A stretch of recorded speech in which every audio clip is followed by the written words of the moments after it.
If you could own only one of the magnificent stocks right now, which would it be and why? Today we're going to look at the what I call Magnificent Seven and Friends, 8 leading mega cap growth names, which as a group have outperformed the S&P 500 and the Nasdaq as we wrap Q1 of 2024. But as we look forward to Q2, where might the opportunities lie? I'd encourage you to review these 8 charts and then place your vote with the comment below with your justification. I'm Dave Keller with Market Misbehavior. Before we get to the charts of the Magnificent Seven and Friends, here's one more thing I want to tell you about. Today's video is brought to you by Seeking Alpha. Seeking Alpha is a fantastic website, and I particularly appreciate their quant ratings. In my experience is working as an institutional investor, you wouldn't dream of approaching the equity markets without an alpha model, or what's called a quantitative model. What this basically does is look for the characteristics of winning stocks, look for those conditions that can be easily repeatable, and then looks for stocks that fit those criteria right now.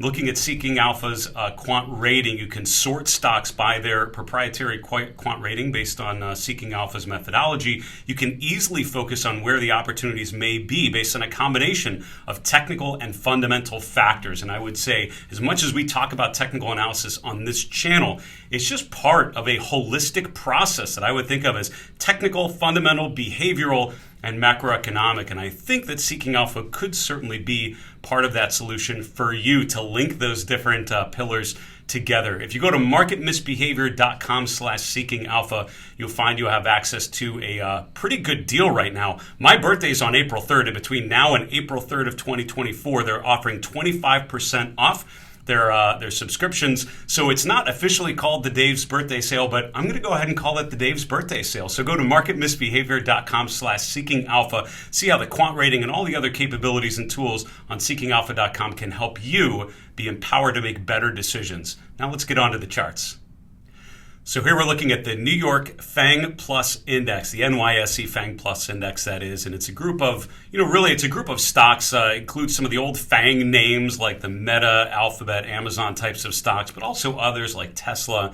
Some of the Chinese internet names, if I remember right, are in there. I haven't looked at the construction of this index in a little while, but generally speaking, it's as good of a proxy as you can get for the sort of FANG trade, that mega cap growth trade. Now, if you look from the end of last year, December of 2023, to wwhere we are now, wrapping up Q1 going into the long Easter weekend, the FANG Plus Index is up almost 15%. That is outpacing the S&P 500's positive 10.4% and the Nasdaq 100's positive 8.6%. But what about these 8 names that we're going to talk about? What I call the Magnificent Seven and Friends.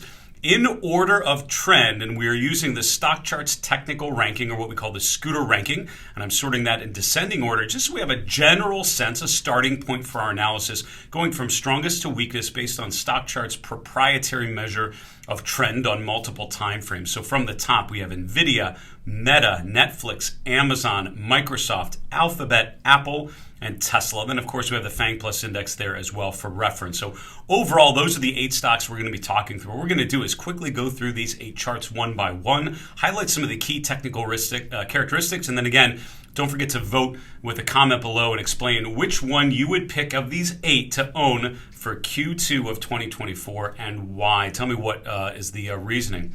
One of the things to note, this is a percentile ranking. These are all obviously large cap names. They're really mega cap names, but bucketed in the large cap space. You can see that NVIDIA is almost in the top 1% of all large cap U.S. stocks. Meta and Netflix are in the top decile, right, in the 90th plus percentile. Then you have a bit of a drop to Amazon at 82. Then we have a further drop to Microsoft at 69 and Alphabet at 52. Then it is a big way down to Apple in the 9th percentile, and Tesla literally almost the worst out of all the large cap U.S. stocks. Tesla almost has the badge of honor of being the worst performer. Another thing I like to do to think about relating these different charts, and again, just by the definition of where they're at in their trends, is by looking at this column here, which is the percent from the price to the 200-day moving average. So as of the close on Thursday, March 28th, you can see that NVIDIA is around 69% above its 200-day moving average. So it's trading just above $900 a share. The 200-day moving average is around $536. As a result, it's about a 69% difference between the current price and the 200-day moving average. You have a bit of a gap down to Meta, about 38% above its 200-day. Netflix and Amazon both over 20% higher. But you can see two of these stocks. Apple is 6% below its 200-day, so 24% below its 200-day for Tesla. So Paul Tudor Jones famously said, nothing good happens below the 200-day moving average. So if you're picking Apple or Tesla at this particular moment, you probably have a value investor hat you're dusting off and popping on there as a way of justifying owning some of these beaten down names. But it's not all about what happened. It's really more about what could happen next. So let's start at the top with NVIDIA. I've sorted this list of 8 charts in order of their technical ranking based on StockCharts methodology. Let's go through them one by one and just highlight some of the key takeaways. And again, the goal here is review each of these charts, put a comment below with your vote and why. So NVIDIA's number one. What's interesting about NVIDIA, and this is a theme you'll see on a couple of the charts, recently featuring a bearish momentum divergence. Now, what that means is you can see higher highs and really higher closes from early March to late March. There was that intraday high that went a little bit further here the first week in March, but on a closing basis, we did make a higher high in the last week or so. You can see the momentum is actually sloping downward. So a healthy uptrend is stronger prices, stronger relative strength on stronger momentum. Here we're actually getting further upward closes on weaker momentum, which is often a sign of upward exhaustion for a particular stock. By the way, that's a bearish engulfing pattern that we experienced about the first week in March. You can see we retested that range here in the last week and have pulled back yet again. Chart number 2 is Meta Platforms, and I've highlighted on some of these charts a red line, focusing on that gap or a key support level recently. With Meta in particular, I'm using the upper end of this price gap. Beginning of February, end of January, a lot of these stocks reported earnings for Q1, and really it was the fourth quarter earnings and their annual numbers that they were reporting.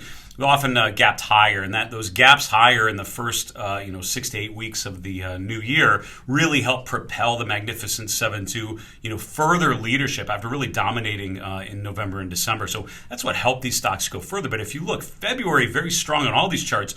March, a lot less strong, particularly on the stocks that had the biggest gains. So look at Meta, for example, with higher highs February into early March, clear bearish divergence with lower highs in the price momentum. This is using the RSI indicator, and even most recently, while the stock is holding above support in the short term, above kind of this 475 level, 450 is the level I've highlighted with this red horizontal line. But you can see that the RSI is already making a new low for the year, just as we wrap this first quarter, and it's below 50 for the first time since the end of December. That's when it was in a consolidation period as well. Chart number 3, Netflix, and again going in descending order. Here I'm highlighting the 550 level. I should also note the 50-day moving averages on all of these first couple names are sloping upward. So in terms of a general observation, it tends to be a bullish configuration when the price is above 2 upward sloping moving averages. And so far, all of these charts sort of fit that criteria, which is part of why they are ranked so highly with the StockCharts technical ranking. I'm highlighting 550, which was that swing low in February. Again, we have higher closes through March, but lower peaks in momentum. So already I'm seeing danger signs, which I think have negative implications for the Nasdaq and really the markets as a whole. And the fact that these 3 top performing names in the Magnificent Seven all are featuring that bearish momentum divergence. Here we yet again with Amazon get another example of that divergence, higher highs February into March, lower peaks in momentum. As a matter of fact, every time Amazon has attempted to make a new high, the RSI is sloping downwards. I did want to zoom in on the chart of Amazon to highlight some really funky candle patterns. These are ones you may or may not be familiar with, but here the first week in March you had what's called a gravestone doji. That's where the open and close are right at the lows. The open and close are very similar. You have limited lower shadow and a long upper shadow, and that gravestone doji is a short-term sell indication. That happened. The high of that line was right around 180. You can see we tested that 180 level a number of times, and here in the last week or two, we've had a couple times where we've traded above that 180 level, the high of that doji candle, but have not closed above it. As a matter of fact, Wednesday of this week, we had what's called a dragonfly doji, where the open and close are near the highs. The open and close are very similar, limited upper shadow along lower shadow. It's kind of like the gravestone doji flipped upside down. That's also a short-term reversal candle suggesting further downside. At the end of this shortened holiday week, you see another doji candle where the open and close are right at the same level. So a number of times here, we've sort of tested that 180 key level of resistance, have been unable to power through it yet.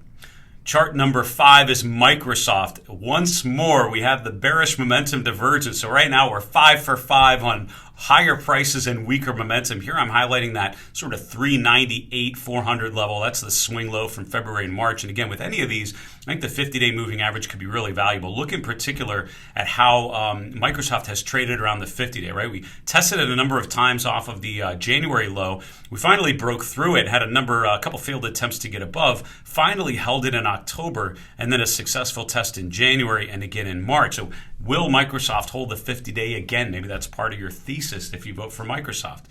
Chart number 6, and this is where we finally get some stocks, not necessarily with the divergence just yet, but Alphabet is a little different because it really did break below its 50-day, and all of the other charts really have not yet. So here we have the first stock that has at least shown some signs of weakness here, and the next 3 kind of get worse and worse. Alphabet actually went all the way to test its 200-day moving average in early March. Now, it did bounce off the 200-day. It did gap higher and is pushing to the upside. At this point, the momentum is actually improving. The price is improving, and after that gap, we're seeing further upside so far. So will Alphabet get above that 154 resistance from late January?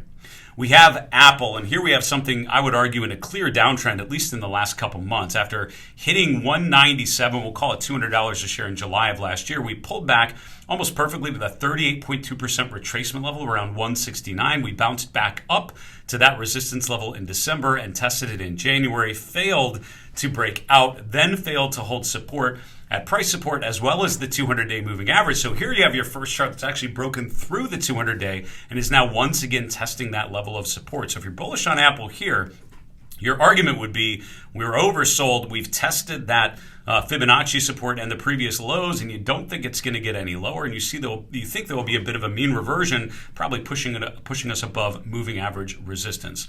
Finally, we have Tesla. And again, if you rank any group of stocks and Tesla's in there, it's probably near the bottom of the list by any sort of trend analysis. And when I look at the chart of Tesla, you see how many trend lines that I've drawn that have been broken. And that's really a telling feature of this chart. When you draw lines of support connecting the lows and they fail, and you draw another line and it fails, and you draw another line and it fails, every one of those failures is an indication that an initial rally stalled out. And instead of buyers coming in en masse and pushing this price higher, onward and ever upward, they're failing to hold any gains. You're seeing gaps downwards a number of times here in the last 6 months. And most recently, we've made a pattern of lower lows and lower highs. So we've actually just traded below the 61.8% retracement level of the big rally in the first half of 2023. For now, we're finishing the shortened holiday week with a failed attempt to break back above that level, and we finished just below, we're really just below 176. The RSI, by the way,